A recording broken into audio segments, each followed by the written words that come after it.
అన్నాను మగ్గపెట్టేసాను. చింతపండు వేసుకొని మగ్గపెట్టుకోవాలి. అంటే పులుపు తక్కువ ఉన్న పులుపు కావాలన్న వాళ్ళు కొంచెం చింతపండు వేసుకొని మగ్గపెట్టుకోవాలి. అలాగే దగ్గరగా మగ్గిపోయిన తర్వాత మనకు కారం కలుపుకోవాలండి. ఇందులో కారం కలిపేసుకొని తగినంత కారం వేసుకొని, కారం మీ ఇష్టం అండి, ఎంత వేసుకుంటారో మీ ఇష్టం, మీకు తినేదాన్ని బట్టి. శుభ్రంగా కలిపేసుకొని మిక్సీ పట్టేయాలండి. మిక్సీ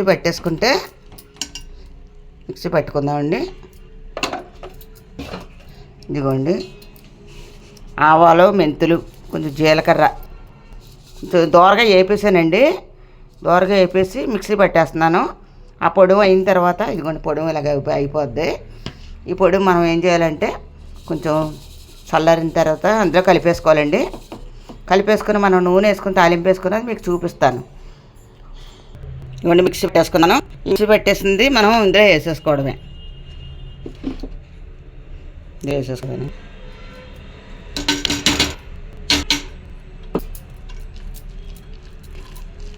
ఇది కూడా మనం కొంచెం గ్రైండర్ చేసుకుంటానండి మిక్సీలోని, బాగుంటుందండి. ఇందులో నూనె అది కలిపి వేసుకొని మనకు తగినంత కారం కూడా మనం మీకు నచ్చినట్టు వేసుకోవచ్చండి. ఇది 10 రోజులు అండి, నెల ఉంటుంది, 2 నెలల దాకా ఉంటుందండి పచ్చడి. చాలా బాగుంటుంది. రుబ్బిన తర్వాత మీకు చూపిస్తాను.